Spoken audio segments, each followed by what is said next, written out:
नमस्कार दोस्तों। आज 6 फरवरी 2025 को आपकी हिंदी की परीक्षा हुई है। अब आप सभी आंसर की के लिए तैयार हो जाइए। जैसे ही आप अपना प्रश्न देखें तो ध्यान रहे, चाहे सेट ए हो, बी हो, सी हो या कोई भी सेट हो, बस नंबर बदल सकते हैं। तो आप अपना प्रश्न पत्र ले आइए और आंसर की से मिलाकर अपने उत्तर चेक कीजिए। तो वीडियो शुरू करने से पहले आपसे निवेदन है, प्लीज लाइक जरूर करें, साथ साथ चैनल को सब्सक्राइब करना ना भूलें। तो चलिए दोस्तों, शुरू करते हैं। प्रश्न संख्या 1 से 100 तक के प्रत्येक वस्तुनिष्ठ प्रश्न के 4 विकल्प दिए गए हैं, जिनमें से कोई एक सही है और इन 100 प्रश्नों में से किन्हीं 50 प्रश्नों के ही उत्तर देने हैं। आपको कितने प्रश्नों का उत्तर देना है? 50 प्रश्नों का उत्तर देना है 100 प्रश्नों में से। ठीक है, तो चलिए बढ़ते हैं। पहला प्रश्न है, अमेरिका से लौटने के बाद जयप्रकाश नारायण किस पार्टी में शामिल हुए? ऑप्शन है भारतीय जनसंघ में, जनता दल में, सोशलिस्ट पार्टी में, कांग्रेस में। तो आपका राइट आंसर हो जाएगा ऑप्शन सी, सोशलिस्ट पार्टी में। ठीक है, ये भी एक गांधी जी का ही दल था, सोशलिस्ट पार्टी, और इन्हीं पार्टी में जयप्रकाश नारायण जो है शामिल हो गए। ठीक है, अगला प्रश्न है, परशुराम की प्रतीक्षा शीर्षक काव्यकृति किसकी है? तो परशुराम की प्रतीक्षा शीर्षक काव्यकृति जो है, यह है रामधारी सिंह दिनकर की। आपका राइट आंसर हो जाएगा ऑप्शन ए। यानी इस काव्यकृति में, ये जो परशुराम की प्रतीक्षा है, इस काव्यकृति में 18 कविताएं शामिल है। ठीक है, और इन्होंने किसकी काव्यकृति है? तो रामधारी सिंह दिनकर की। चलिए अब अगले प्रश्न की ओर बढ़ते हैं।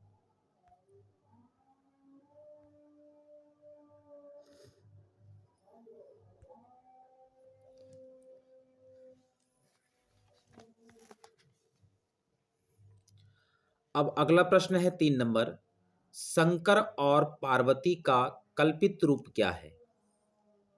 तो शंकर और पार्वती का कल्पित रूप होता है अर्धनारीश्वर। आपका राइट आंसर हो जाएगा ऑप्शन बी, अर्धनारीश्वर। अर्थात इसका क्या अर्थ हुआ? आधा नर और आधा नारी, जो एक दूसरे का क्या होता है? पूरक होता है। ठीक है, तो शंकर और पार्वती का कल्पित रूप आपका राइट आंसर हो जाएगा ऑप्शन बी, अर्धनारीश्वर। चलिए अब 4 नंबर प्रश्न है, सच्चिदानंद हीरानंद वात्स्यायन अज्ञे का जन्म किस वर्ष हुआ था? तो सच्चिदानंद हीरानंद वात्स्यायन, शॉर्ट नेम कहे तो अज्ञे जी का जन्म 7 मार्च 1911 को हुआ था। ठीक है, तो आपका राइट आंसर हो जाएगा ऑप्शन बी, 1911। ठीक है, कहाँ हुआ था? तो उत्तर प्रदेश के, यानी उत्तर प्रदेश के कुशीनगर क्षेत्र में। ठीक है, कुशीनगर क्षेत्र में अज्ञे जी का जन्म हुआ था। कब? तो 7 मार्च 1911। ठीक है, फटाफट आप लोग आंसर मिलाते चले, बिल्कुल आपको सटीक आंसर मिलेगा, कोई इसमें संदेह करने की जरूरत नहीं है। ठीक है, चलिए बढ़ते हैं अगले प्रश्न की ओर। तो अगला प्रश्न ये रहा आपके सामने, 5 नंबर प्रश्न है। 5 नंबर प्रश्न कह रहा है, शेखर एक जीवनी शीर्षक उपन्यास, शेखर एक जीवनी शीर्षक उपन्यास कितने भाग में लिखी गई है? तो राइट आंसर आपका हो जाएगा 2 भाग में लिखी गई है। Right answer option A. ठीक है, यानी प्रथम भाग का जो प्रकाशन था वह 1941 में हुआ। ठीक है, ये जो आपका शेखर एक जीवनी शीर्षक उपन्यास था, उसका प्रथम भाग का प्रकाशन 1941 में हुआ था और दूसरे भाग का जो प्रकाशन हुआ था 1942 1944 में। ठीक है, यानी कि 2 भाग में लिखा गया है। चलिए अगला प्रश्न है, मालती के पति का नाम क्या है? मालती के पति का नाम क्या था? राइट आंसर होगा ऑप्शन बी, महेश्वर। ठीक है, और मालती और महेश्वर दोनों की संतान का क्या नाम था? टीटी। क्या नाम था? टीटी। ठीक है, ये भी आप याद रख लीजिए। ठीक है, चलिए अब अगला प्रश्न चलते हैं 7 नंबर। अब 7 नंबर प्रश्न कह रहा है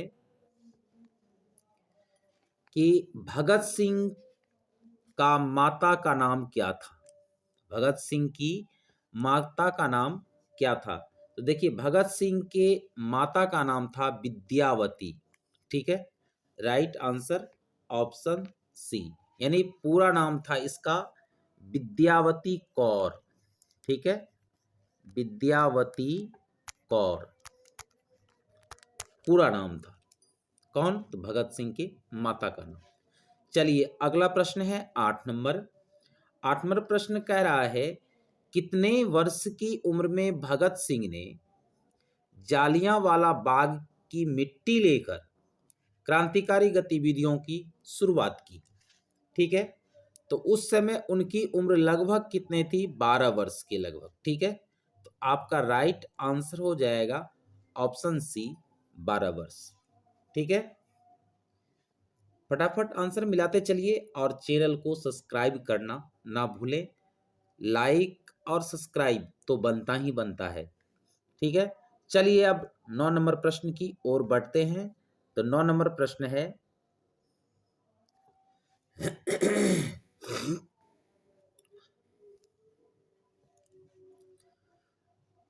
9 नंबर प्रश्न है, जगदीश चंद्र माथुर की कृति शारदिया का प्रकाशन किस वर्ष किया गया? ठीक है, तो आपका राइट आंसर हो जाएगा ऑप्शन डी, 1959 में माथुर जी की जो कृति है शारदिया का प्रकाशन किया गया था। और जो शारदिया है एक प्रकार का क्या है? ये नाटक है। शारदिया क्या है? एक प्रकार का नाटक है और इनका प्रकाशन 1959 में किया गया था।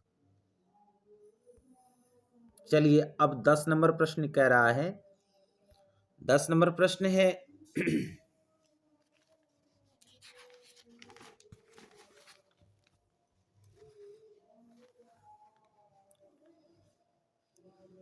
राजा हरि सिंह देव को किस मुसलमान आक्रमणकारी का सामना करना पड़ा? तो राजा हरि सिंह देव को गयासुद्दीन तुगलक का सामना करना पड़ा था। ठीक है, मुसलमान आक्रमणकारी कौन था? गयासुद्दीन तुगलक, और उनसे उनका सामना करना पड़ा था। ठीक है, यानी तुगलक जो था, तुगलक दिल्ली सल्तनत का शासक था और उन्होंने क्या किया था? राजा हरि सिंह देव पर आक्रमण किया था। तो आपका राइट आंसर हो जाएगा ऑप्शन सी। चलिए 11 नंबर प्रश्न कह रहा है कि कवि जयशंकर प्रसाद के ज्येष्ठ भ्राता का नाम क्या था? कवि जयशंकर प्रसाद के ज्येष्ठ भ्राता यानी बड़ा भाई का नाम था शंभू रतन। ठीक है, राइट आंसर हो जाएगा ऑप्शन ए, यानी शंभू रतन परिवार के कार्यों को संभालता था। बाद में जयशंकर प्रसाद का जो है काफी उन्होंने साथ दिया। किसने? शंभू रतन। ठीक है,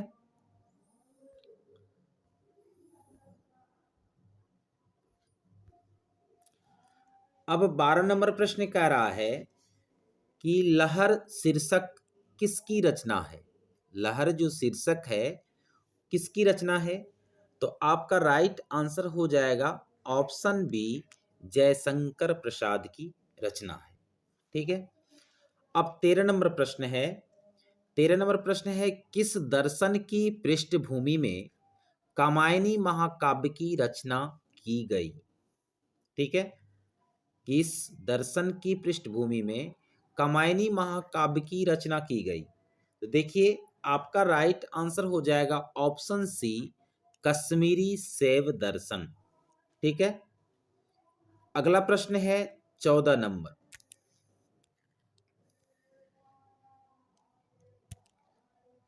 चौदह नंबर प्रश्न कह रहा है,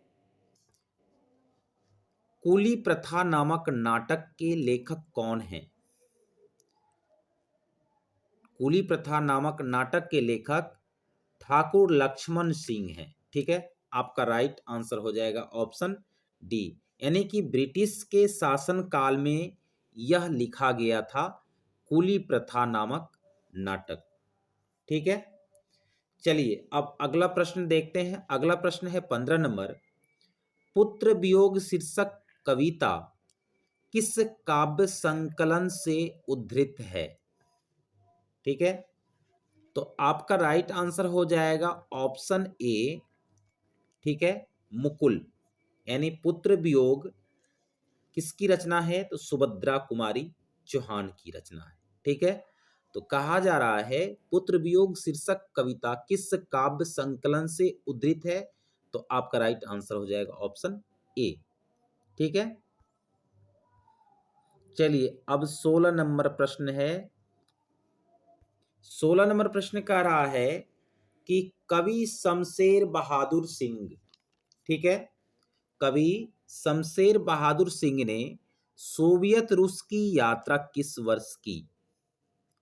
तो आपका राइट आंसर हो जाएगा ऑप्शन बी, 1978 ईस्वी में सोवियत रूस की यात्रा की थी। इस यात्रा के बाद उन्होंने बहुत सारी कविताएं भी लिखी थी। किसने? तो शमशेर बहादुर सिंह ने। चलिए अगला प्रश्न है 17 नंबर। निम्नलिखित में शमशेर बहादुर सिंह की रचना कौन है? निम्नलिखित में शमशेर बहादुर सिंह की रचना कौन है? तो आपका राइट आंसर हो जाएगा ऑप्शन सी, उषा। ठीक है, उषा जो है शमशेर बहादुर सिंह की रचना है। चलिए अब 17 नंबर के बाद चलते हैं 18 नंबर प्रश्न क्या कह रहा है। 18 नंबर प्रश्न कह रहा है, कवि रघुवीर सहाय के पिता पैसे से क्या थे? कवि रघुवीर सहाय के पिता पैसे से क्या थे? तो पैसे से वो शिक्षक थे। राइट आंसर हो जाएगा ऑप्शन सी। ठीक है, यानी पिता का नाम क्या था? कवि रघुवीर सहाय के पिता का नाम था हरदेव सहाय। ठीक है, क्या नाम था? हरदेव सहाय। और हरदेव सहाय लखनऊ स्कूल में अध्यापक का कार्य करते थे, अर्थात क्या थे? शिक्षक थे। तो प्रश्न कहा जा रहा था कवि रघुवीर सहाय के पिता पैसे से क्या थे? तो शिक्षक थे।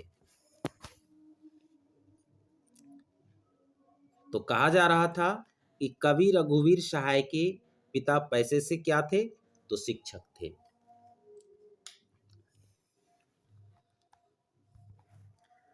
चलिए अब 19 नंबर प्रश्न क्या है?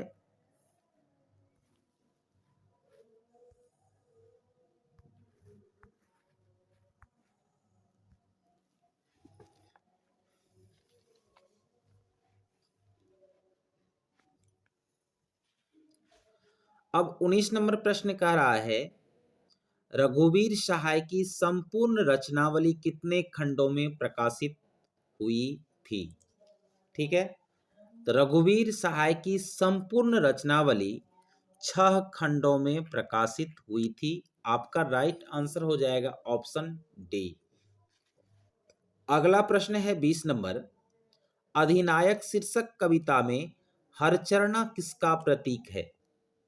तो अधिनायक शीर्षक कविता में हरचरणा जो है वह आम आदमी का प्रतीक है। आपका राइट आंसर हो जाएगा ऑप्शन सी। ठीक है, क्योंकि हरचरणा एक गरीब और बदहाल लड़का है। हरचरणा क्या है? इसमें शीर्षक कविता, अधिनायक शीर्षक कविता में जो हरचरणा है वो क्या है? एक गरीब लड़का है। और कैसा है? तो उसकी जिंदगी बदहाल है, फटे पुराने कपड़े पहनकर वह स्कूल जाता है। ठीक है, तो इसमें कहा जा रहा है कि किसका प्रतीक है? तो आम आदमी का प्रतीक है। आपका राइट आंसर हो जाएगा ऑप्शन सी। चलिए अब 21 नंबर प्रश्न की ओर बढ़ते हैं। तो 21 नंबर प्रश्न कह रहा है आपका 1974 ईस्वी में जयप्रकाश नारायण ने किस आंदोलन का नेतृत्व किया था? ठीक है, जयप्रकाश नारायण का इसमें पाठ में क्या है, संपूर्ण क्रांति है कि नहीं। तो 1974 ईस्वी में जयप्रकाश नारायण ने छात्र आंदोलन का नेतृत्व किया था। ठीक है, तो आपका राइट आंसर हो जाएगा ऑप्शन डी, छात्र आंदोलन का। ठीक है, चलिए अगला प्रश्न है 22 नंबर। रामधारी सिंह दिनकर की काव्यकृति रेणुका का रचना काल क्या है? ठीक है, तो रामधारी सिंह दिनकर की जो काव्यकृति रेणुका थी उनका रचना काल है 1935। ठीक है, आपका राइट आंसर हो जाएगा ऑप्शन ए। ठीक है, चलिए अब 23 नंबर प्रश्न है। 23 नंबर प्रश्न कहा जा रहा है कि अर्धनारीश्वर शीर्षक निबंध के अनुसार धर्म साधक महात्मा और साधु किससे भय खाते थे? ठीक है, ऑप्शन है बालकों से, नारियों से, पशुओं से, युवकों से। ठीक है, तो आपका राइट आंसर हो जाएगा ऑप्शन बी, नारियों से। 24 नंबर प्रश्न कहा जा रहा है कि अज्ञे जी की पहली कहानी इलाहाबाद की किस पत्रिका में प्रकाशित हुई? ठीक है, तो अज्ञे जी की जो पहली कहानी इलाहाबाद थी वह किस पत्रिका में प्रकाशित हुई? तो प्रयाग प्रदीप में। आपका राइट आंसर हो जाएगा ऑप्शन डी। देखिए यहां पर दिया गया है प्रदीप, लेकिन होना चाहिए क्या, प्रतीक। ठीक है, लेकिन फिर भी आपका राइट आंसर हो जाएगा ऑप्शन डी, प्रयाग प्रदीप में प्रकाशित हुई। ठीक है, इसमें कोई संदेह की बात नहीं है, आराम से आप आंसर की मिलाते चलें। ठीक है, चलिए अब 25 नंबर प्रश्न की ओर बढ़ते हैं। तो 25 नंबर प्रश्न ये रहा, रोज शीर्षक पाठ साहित्य की कौन विधा है? बिल्कुल इजी सवाल है कि नहीं है।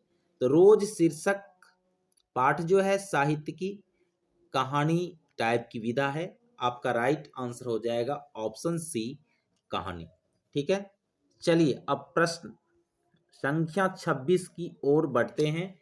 तो 26 नंबर प्रश्न कहा जा रहा है कि पंजाब की भाषा तथा लिपि, ठीक है, पंजाब की भाषा तथा लिपि की समस्या शीर्षक रचना किसकी है? तो पंजाब की भाषा तथा लिपि की जो समस्या है या शीर्षक रचना है भगत सिंह की। आपका राइट आंसर हो जाएगा ऑप्शन डी।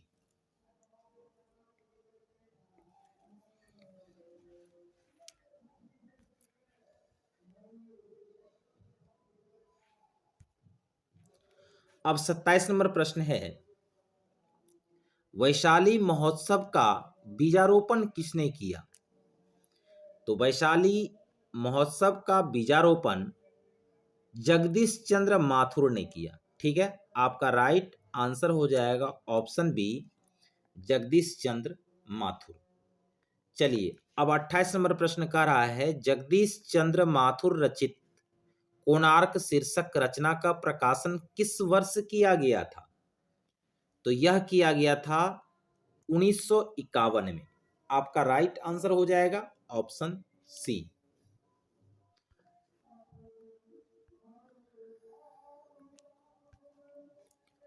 अब 29 नंबर प्रश्न की ओर बढ़ते हैं। तो 29 नंबर प्रश्न कहा जा रहा है, ओ सदा नीरा शीर्षक पाठ साहित्य की कौन विधा है? ठीक है, ओ सदा नीरा पाठ जो है साहित्य की कौन सी विधा है? तो यह एक प्रकार का निबंध है। आपका राइट आंसर हो जाएगा ऑप्शन ए। ठीक है, चलिए अब 30 नंबर प्रश्न कहा जा रहा है, हरिसिंह देव का दुर्ग कहाँ छिपा हुआ था? हरिसिंह देव का दुर्ग कहाँ छिपा हुआ था? ऑप्शन है पर्वतों के बीच में, पठार के पीछे, वन की गहराई में या गुफा में। तो देखिए आपका राइट आंसर हो जाएगा पर्वतों के बीच में हरि सिंह देव का दुर्ग छिपा हुआ था। कैसे? तो हरि सिंह देव जो है नेपाल के कर्नाट वंशी राजा थे और जब तुर्क आक्रमणकारियों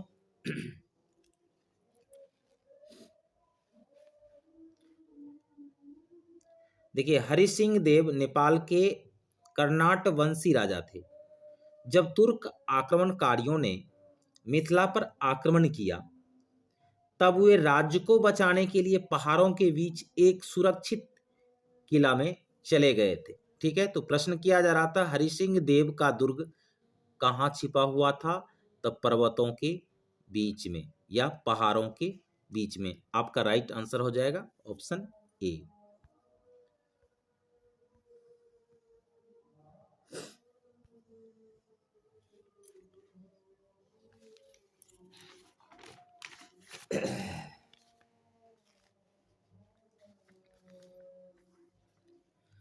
चलिए अब 31 नंबर प्रश्न कहा जा रहा है मलिक मोहम्मद जायसी के गुरु कौन थे?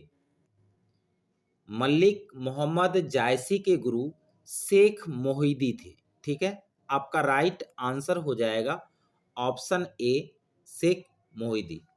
अगला प्रश्न है 32 नंबर। 32 नंबर प्रश्न कहा जा रहा है सूरदास का जन्म कहाँ है? यानी सूरदास का जन्म स्थान कहाँ है? तो देखिए सूरदास का जो जन्म है इसमें कवियों की राय जो है दो मतों के अनुसार है, लेकिन आपका राइट आंसर हो जाएगा ऑप्शन बी सी ही दिल्ली में सूरदास का जन्म स्थान है। ठीक है, चलिए अब 33 नंबर प्रश्न कहा जा रहा है राजस्थानी। एक बार फिर से 33 नंबर प्रश्न को ध्यान से देखिए। 33 नंबर प्रश्न कहा जा रहा है कि राजस्थानी मैथिली खड़ी बोली, राजस्थानी मैथिली और खड़ी बोली आदि साहित्यिक भाषाओं का विकास किस काल में हुआ? ठीक है, तो इन सभी का विकास जो है मध्यकाल में हुआ। आपका राइट आंसर हो जाएगा ऑप्शन सी। चलिए अब 34 नंबर प्रश्न कहा जा रहा है तुलसीदास ने शिक्षा कहाँ से प्राप्त की? तो तुलसीदास ने काशी से शिक्षा प्रारंभ की थी। आपका राइट आंसर हो जाएगा ऑप्शन डी, यानी इनके गुरु कौन थे? तो नरसिंह दास। ठीक है, इनके गुरु का नाम क्या था? नरसिंह दास, जो इन्होंने पहली शिक्षा प्रारंभ की थी। ठीक है, चलिए अब चलते हैं 35 नंबर प्रश्न की ओर। आप लोग फटाफट मिलाते चलें, बिल्कुल निसंदेह आप लोग कंफर्म होके अपने आंसर की को मिलाते चलिए। और साथ साथ आप लोगों से निवेदन है चैनल को सब्सक्राइब करते चलिए और साथ साथ अपने दोस्तों को भी शेयर कीजिए ताकि वो भी आंसर की सही तरीके से मिला सके। चलिए अब 35 नंबर प्रश्न की ओर बढ़ते हैं। तो 35 नंबर प्रश्न कहा जा रहा है रामलला नहछु शीर्षक रचना किसकी है? ठीक है, तो आपका ऑप्शन दिया गया है तुलसीदास की, सूरदास की, नाभादास की, कबीरदास की। तो रामलला नहछु शीर्षक रचना है तुलसीदास की, यानी राइट आंसर हो जाएगा ऑप्शन ए। यानी कि ये जो रामलला लहचु शीर्षक रचना है ये जो है एक लघु कथा है जिसमें श्री राम के नहछु अर्थात पैर के नाखून काटे जाने का पारंपरिक संस्कार है। ठीक है, तो एक छोटी रचना है और यह किसकी रचना है? तो तुलसीदास की। चलिए अब 36 नंबर प्रश्न की ओर बढ़ते हैं। तो 36 नंबर प्रश्न कहा जा रहा है कवि नाभादास ने ज्ञानार्जन कैसे किया? तो कवि नाभादास ने ज्ञान अर्जन सत्संग के द्वारा किया। ठीक है, आपका राइट आंसर हो जाएगा ऑप्शन बी, यानी विभिन्न साधु महात्माओं के पास बैठकर उन्होंने ज्ञान का अर्जन किया, साथ साथ कई किताबों को उन्होंने पढ़ा।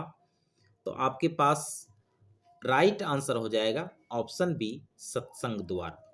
अगला प्रश्न है, 6 पंक्तियों के गे पद को क्या कहते हैं?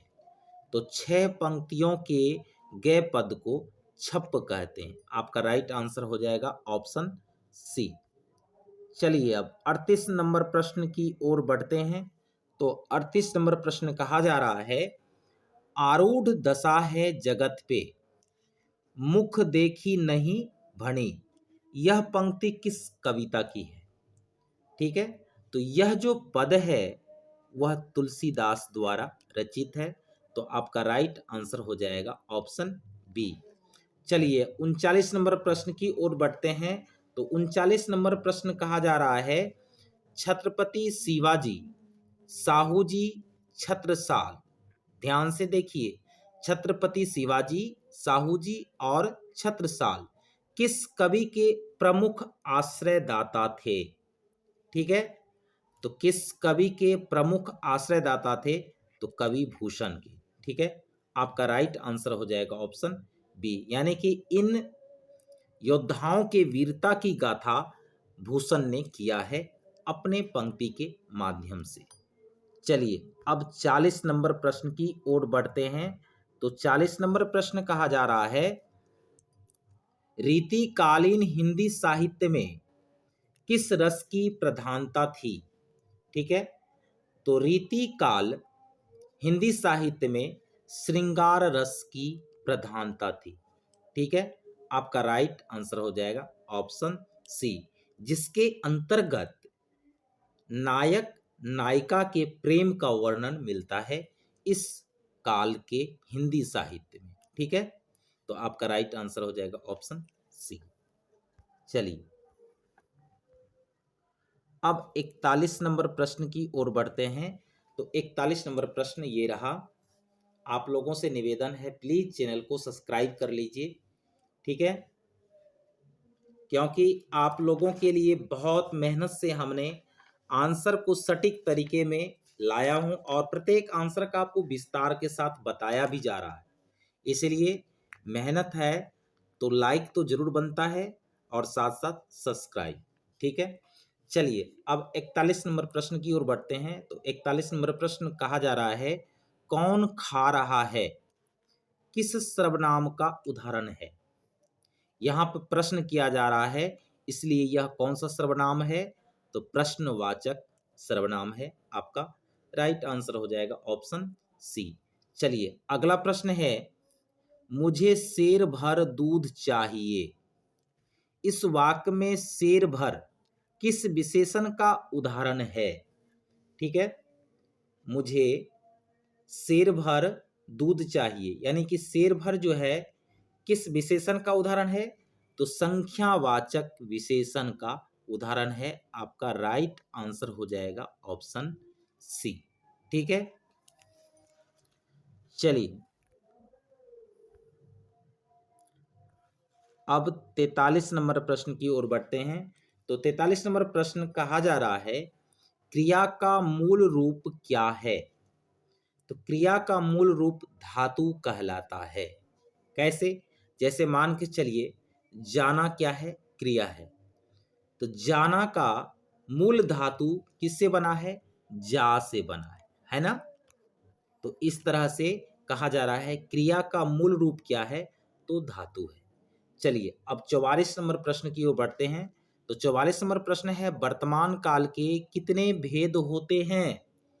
तो वर्तमान काल के 3 भेद होते हैं। आपका राइट आंसर हो जाएगा। ठीक है, चलिए अब 45 नंबर प्रश्न की ओर बढ़ते हैं। तो 45 नंबर प्रश्न कहा जा रहा है, रचना के आधार पर शब्द के कितने भेद होते हैं? ठीक है, तो रचना के आधार पर शब्द के 3 भेद होते हैं। कौन कौन होते हैं? तो पहला होता है रूढ़। ठीक है, इसके बाद क्या होता है? यौगिक, और तीसरा होता है योगरूढ़। है कि नहीं? तो रचना के आधार पर शब्द के कितने भेद होते हैं? शब्द के 3 भेद होते हैं, रूढ़, यौगिक, योगरूढ़। ठीक है। अब चलते हैं 46 नंबर प्रश्न की ओर। तो 46 नंबर प्रश्न कह रहा है अनुकूल शब्द में उपसर्ग क्या है। तो उपसर्ग क्या होता है, शब्द के शुरू में लगता है ना। तो अनुकूल में अनु उपसर्ग लगा हुआ है। आपका राइट आंसर हो जाएगा ऑप्शन बी। चलिए अब 47 नंबर प्रश्न की ओर बढ़ते हैं। तो 47 नंबर प्रश्न कहा जा रहा है शत्रुता शब्द में प्रत्यय क्या है। तो देखिए प्रत्यय जो है किसी भी शब्द के अंत में लगता है कि नहीं। तो शत्रुता शब्द जो है उसमें क्या लगा हुआ है, ता लगा हुआ है, ठीक है। ता प्रत्यय लगा हुआ है, आपका राइट आंसर हो जाएगा ऑप्शन सी। चलिए अब 48 नंबर प्रश्न कहा जा रहा है मामा शब्द का विशेषण क्या है। तो मामा शब्द का विशेषण होगा आपका राइट आंसर ऑप्शन डी ममेरा।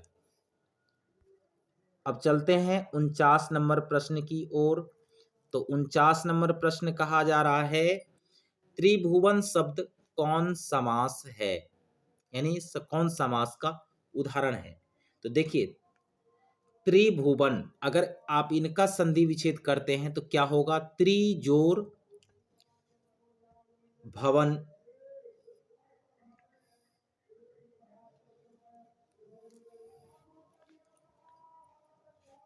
अर्थात यह जो है यह है द्विगु समास। आपका राइट आंसर हो जाएगा ऑप्शन सी। क्यों है, तो क्योंकि द्विगु समास का जो प्रथम शब्द होता है, प्रथम पद होता है वह संख्यावाचक होता है। क्या होता है, संख्यावाचक होता है प्रथम पद। तो प्रथम देखिए क्या है इसका त्रिभुवन, त्रि शब्द जो है संख्यावाचक है, इसलिए क्या है द्विगु समास है। चलिए अब 50 नंबर प्रश्न की ओर बढ़ते हैं। 50 नंबर प्रश्न है कुल चार किस पदबंध का उदाहरण है। तो यह है संज्ञा पदबंध का उदाहरण है। आपका राइट आंसर हो जाएगा ऑप्शन बी। चलिए अब 51 नंबर प्रश्न की ओर बढ़ते हैं। तो 51 नंबर प्रश्न कह रहा है कि सन 1917, ठीक है, में भितिहरवा में किसकी तूती बोलती थी। महात्मा गांधी। राइट आंसर हो जाएगा ऑप्शन बी। अगला प्रश्न है 52 नंबर। तो 52 नंबर प्रश्न का रहा है नंदनगढ़ का स्तूप कितना फुट ऊंचा है। तो देखिए इस प्रश्न में हमें डॉट दिखाई पड़ता है, इसलिए हम इन प्रश्नों को अभी स्थगित कर दिए हैं, ठीक है। आप लोग अगर इस प्रश्न का सवाल जानते हैं तो कमेंट के माध्यम से आप हमें बताएं कि कौन सा आंसर सही होगा, ठीक है। तो 52 नंबर प्रश्न आपका तो यहीं पर स्टॉप हो गया। तो अब आप लोग 53 नंबर प्रश्न की ओर बढ़ते हैं। तो 53 नंबर प्रश्न देखिए क्या कह रहा है। 53 नंबर प्रश्न है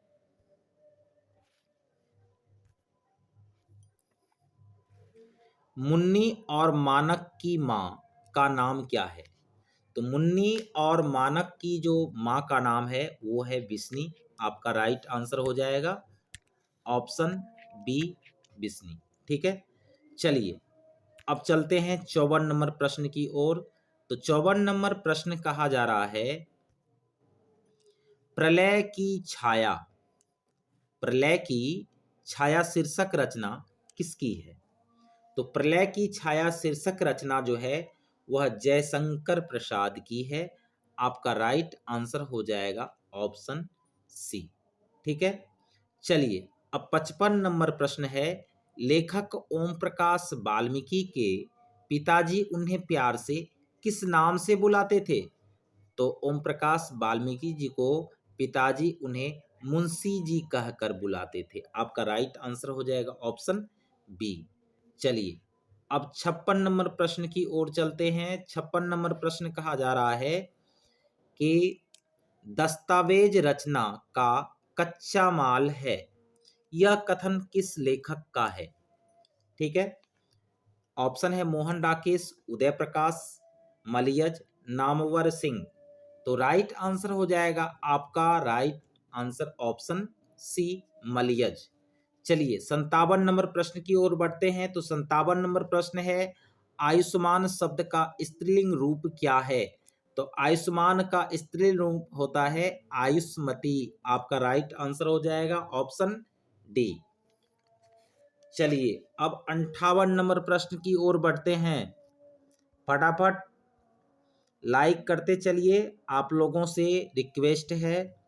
अब 58 नंबर प्रश्न की ओर बढ़ते हैं। तो 58 नंबर प्रश्न कह रहा है, सड़क शब्द का बहुवचन रूप क्या है? तो सड़क का बहुवचन क्या होगा? सड़कें। बिल्कुल इजी सवाल है, राइट आंसर हो जाएगा ऑप्शन ए। चलिए 59 नंबर प्रश्न है, कारक के कितने भेद होते हैं? कारक के कितने भेद होते हैं? कारक के 8 भेद हैं। कौन कौन? तो कर्ता, ने, कर्म को, करण से, चिन्ह सहित आप जानते भी होंगे, इसलिए राइट आंसर हो जाएगा ऑप्शन बी। चलिए अब 60 नंबर प्रश्न की ओर बढ़ते हैं। तो 60 नंबर प्रश्न कहा जा रहा है, वर्षा के लिए मेघ चाहिए, किस कारक का उदाहरण है? तो देखिए यहाँ चिन्ह क्या है? के लिए। के लिए किसका चिन्ह है? तो ध्यान दीजिए, के लिए चिन्ह है संप्रदान, को के लिए। ठीक है, आपका राइट आंसर हो जाएगा ऑप्शन ए। ठीक है, अब 61 नंबर प्रश्न है, यथासंभव शब्द में कौन सा समास है? यथासंभव यानी कि ज्यों का त्यों है, प्रथम पद जो है अव्ययी है, अव्यय है। ठीक है, इसलिए यह अव्ययी भाव समास है। आपका राइट आंसर हो जाएगा ऑप्शन बी। चलते हैं अब 62 नंबर की ओर।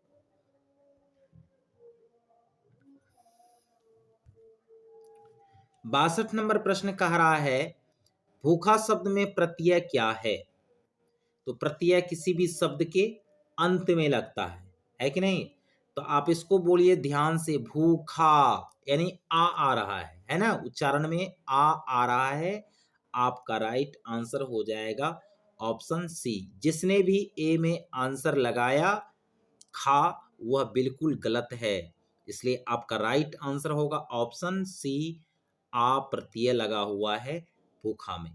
ठीक है, चलिए अब 63 नंबर प्रश्न कहा जा रहा है, नाटक शब्द का विशेषण क्या है? तो नाटक शब्द का जो विशेषण है वह हो जाएगा नाटकीय। Right answer option D.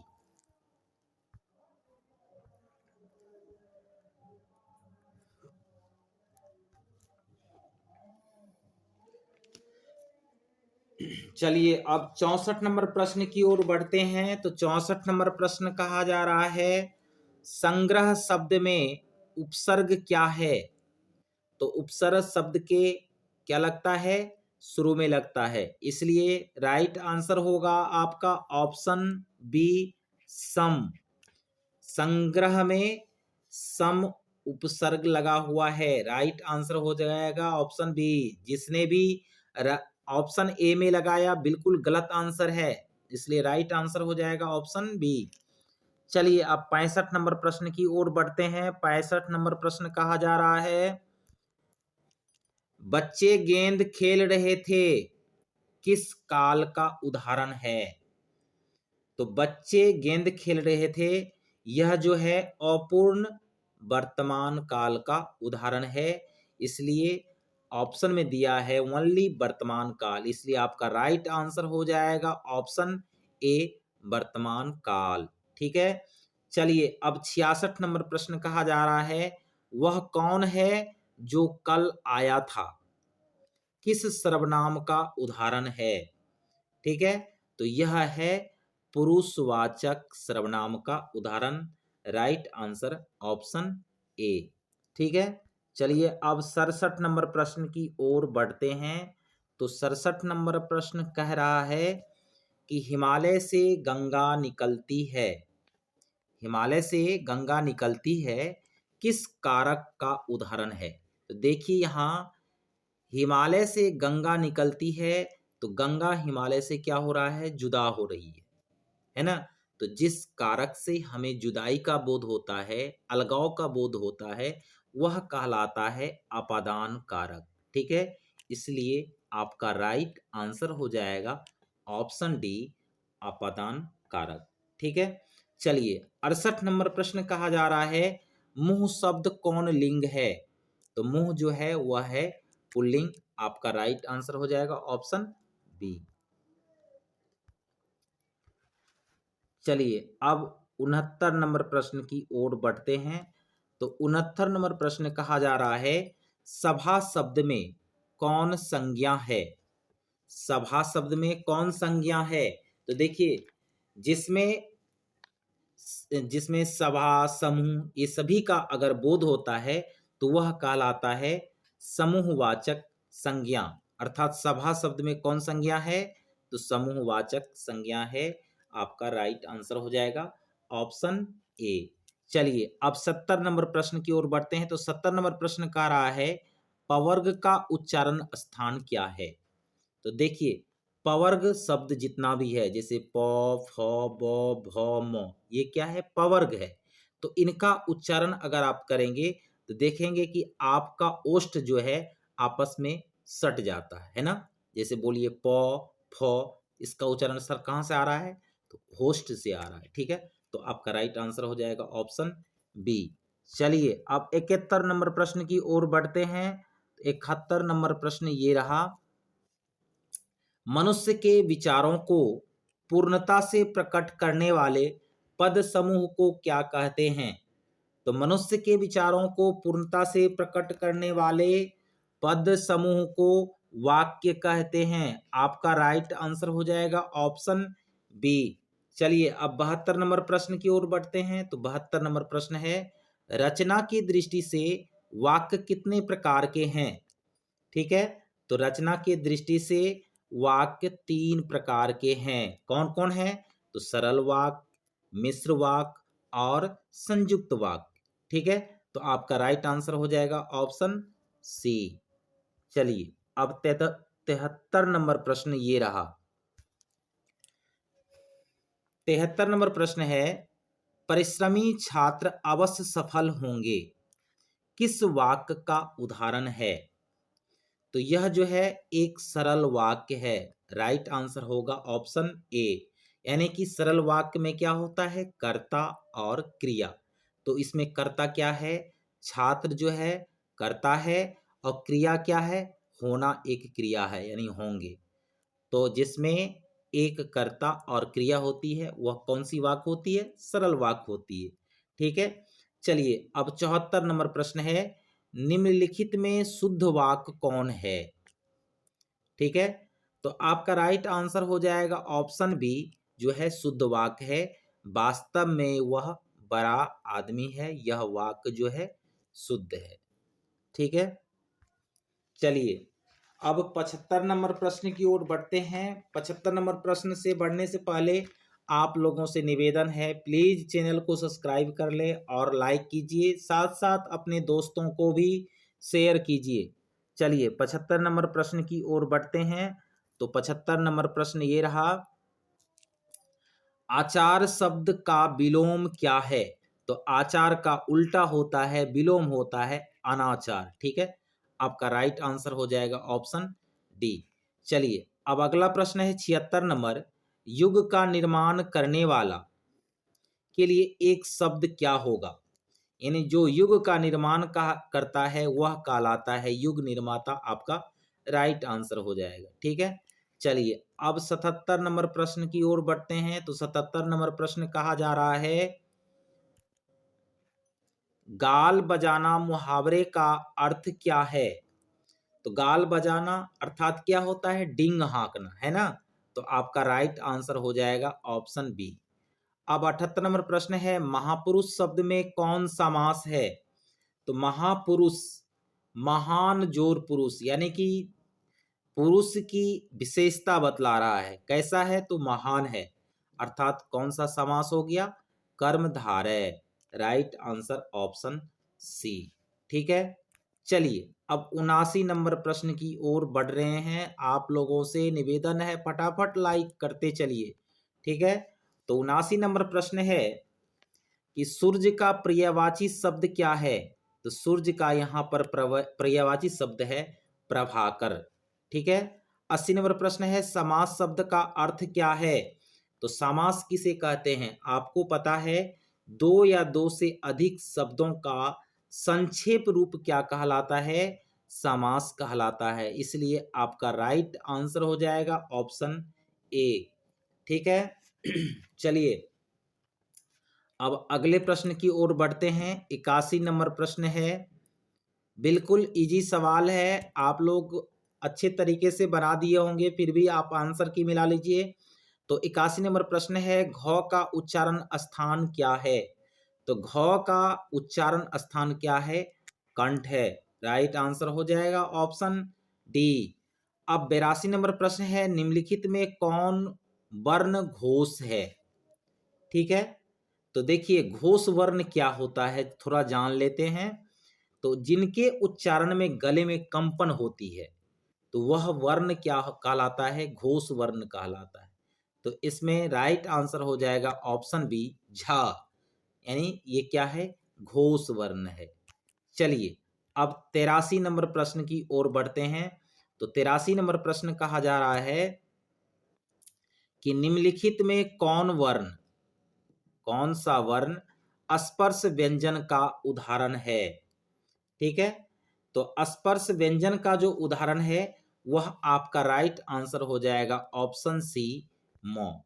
ठीक है, चलिए 84 नंबर प्रश्न है, सदैव शब्द का संधि विच्छेद क्या होगा? तो सदैव का संधि विच्छेद होगा सदा जोर एव सदैव। ठीक है, राइट आंसर ऑप्शन डी। ठीक है, चलिए अब चलते हैं अगले प्रश्न की ओर। तो अगला प्रश्न है 85 नंबर। तो 85 नंबर प्रश्न कह रहा है कि निम्नलिखित में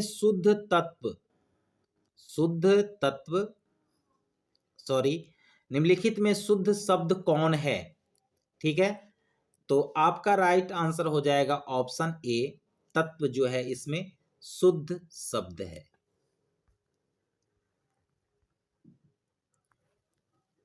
चलिए अब 86 नंबर प्रश्न की ओर बढ़ते हैं। 86 नंबर प्रश्न जो है बिल्कुल इजी है, आप लोग बनाए भी होंगे कि निम्नलिखित में विस्मयादि बोधक चिन्ह कौन है? तो आपका राइट आंसर हो जाएगा ऑप्शन बी। ठीक है, विस्मयादि बोधक है। चलिए अब 87 नंबर प्रश्न की ओर बढ़ते हैं। तो 87 नंबर प्रश्न है, गंगा नदी जो शब्द है किस संज्ञा का उदाहरण है? ऑप्शन है जातिवाचक, द्रव्यवाचक, व्यक्तिवाचक, समूहवाचक। तो देखिए गंगा एक पवित्र नदी का नाम है, खास नदी का नाम है, इसलिए यह क्या है? व्यक्तिवाचक संज्ञा है। तो राइट आंसर हो जाएगा ऑप्शन सी। अगला प्रश्न है 88 नंबर, मित्र शब्द कौन लिंग है? तो मित्र शब्द जो है वह क्या है? पुल्लिंग है। आपका राइट आंसर हो जाएगा ऑप्शन बी। चलिए अब चलते हैं 89 नंबर प्रश्न की ओर। बिल्कुल सभी आंसर सटीक दिया जा रहा है, आप लोग एकदम निश्चिंत होकर के आंसर की मिलाते चले। ठीक है, तो 89 नंबर प्रश्न है, मुखिया शब्द में प्रत्यय क्या है? तो प्रत्यय शब्द के अंत में लगता है, इसलिए ध्यान से देखिए मुखिया, ठीक है ना, इया प्रत्यय लगा हुआ है। ठीक है, इसलिए राइट आंसर हो जाएगा ऑप्शन सी। चलिए अब 90 नंबर प्रश्न की ओर बढ़ते हैं। तो 90 नंबर प्रश्न है, निम्नलिखित में तत्सम शब्द कौन है? ठीक है, तत्सम शब्द कौन है? देखिए तत्सम किसे कहते हैं? तो संस्कृत के मूल शब्द को तत्सम कहते हैं। तो यहां पर ऑप्शन दिया है भाव, ये क्या है? तद्भव है। पंख, ये भी तद्भव है। दूध, ये भी तद्भव है। लेकिन ज्येष्ठ जो है आपका राइट आंसर होगा, यह क्या है? तत्सम शब्द है, जिनका मूल शब्द संस्कृत है और ज्येष्ठ हिंदी में भी प्रयोग होता है। तो क्या है? राइट आंसर हो जाएगा ऑप्शन डी। चलिए अब 91 नंबर प्रश्न की ओर बढ़ते हैं।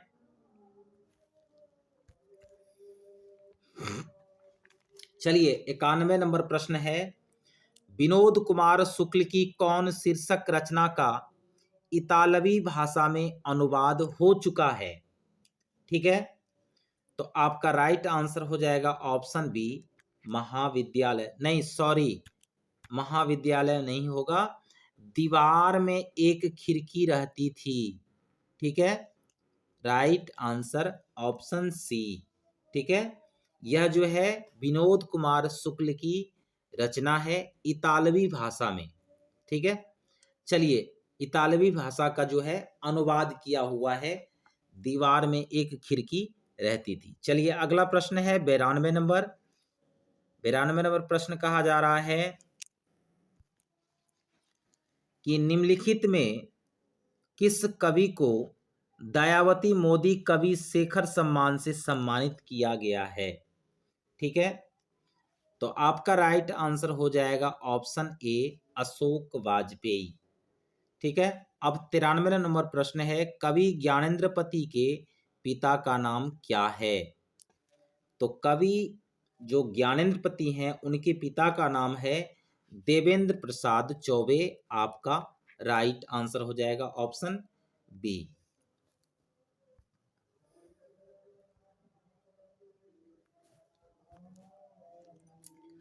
अब 94 नंबर प्रश्न है, सर्कस का प्रकाश बुलौआ कहाँ से आता है।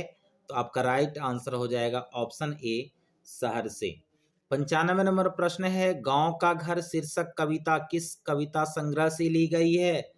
तो यह ली गई है भूरी भूरी खाक धूल। Right answer option D. फटाफट आप लोग आंसर की मिलाते चलिए, अब बिल्कुल अंतिम के कगार पर है। ठीक है, चलिए 95 नंबर के बाद चलते हैं, अगला नंबर है 96 नंबर। देखिए 96 नंबर प्रश्न कहा जा रहा है कि मुक्तिबोध कैसे कवि हैं। तो मुक्तिबोध जो हैं वो क्रांतिकारी टाइप के कवि हैं। आपका राइट आंसर हो जाएगा ऑप्शन सी। अब 97 नंबर प्रश्न है, बालकृष्ण भट्ट के अनुसार कितने कानों में परी बात खुल जाती है। तो सिर्फ बातचीत जो है सिर्फ दो व्यक्तियों के बीच होती है, लेकिन दो से ज्यादा अगर हो जाता है, लगभग चार आदमियों के बीच अगर बातें जाती है तो वह क्या होती है, सभी बातें खुल जाती है। तो आपका राइट आंसर हो जाएगा ऑप्शन सी। चलिए अब 98 नंबर प्रश्न की ओर बढ़ते हैं। अब लास्ट ही है प्रश्न, आप लोगों से निवेदन है फटाफट लाइक कर दीजिए। अब है 98 नंबर प्रश्न कि उसने कहा था शीर्षक कहानी के लेखक का नाम क्या है। तो उसने कहा था शीर्षक कहानी के लेखक हैं चंद्रधर शर्मा गुलेरी। आपका राइट आंसर हो जाएगा।